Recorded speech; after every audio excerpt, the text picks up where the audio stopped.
এবার শাকিব খানের নায়িকা হতে ২৮ লাখ রুপি নিচ্ছেন ইধিকা পাল। আগামী ঈদুল ফিতরে মুক্তি পেতে যাচ্ছে ঢাকাই সিনেমার শীর্ষ নায়ক শাকিব খান অভিনীত নতুন চলচ্চিত্র Prince once upon a time in Dhaka. এই সিনেমায় এক নয় ৩ জন নায়িকার বিপরীতে মেগাস্টার শাকিব খানকে দেখা যাবে। প্রথমে শোনা গিয়েছিল প্রিয়াঙ্কা চোপড়া বা হানিয়া আমিরের নাম,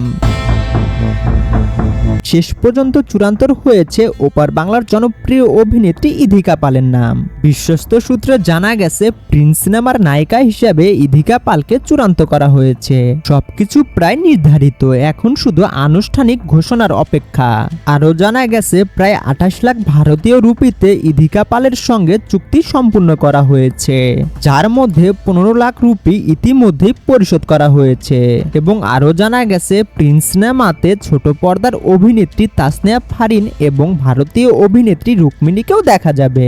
যতটুকু জানা গেছে শাকিব খানের স্ত্রীর চরিত্রে তাসনিয়া ফারিনকে দেখা যাবে এবং প্রেমিকার চরিত্রে ইধিকা পালকে দেখা যাবে এবং বিশেষ চরিত্রে দেখা যাবে রুক্মিণীকে।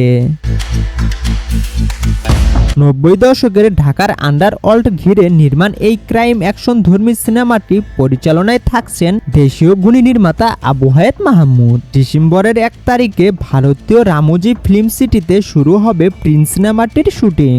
তো আপনি কতটা এক্সাইটেড আসন্ন প্রিন্স সিনেমাটির জন্য অবশ্যই কমেন্ট করে জানাবেন। আর নতুন নতুন সব মুভি রিলেটেড আপডেট পেতে আমাদের চ্যানেলটি সাবস্ক্রাইব করে আমাদের পাশেই থাকবেন।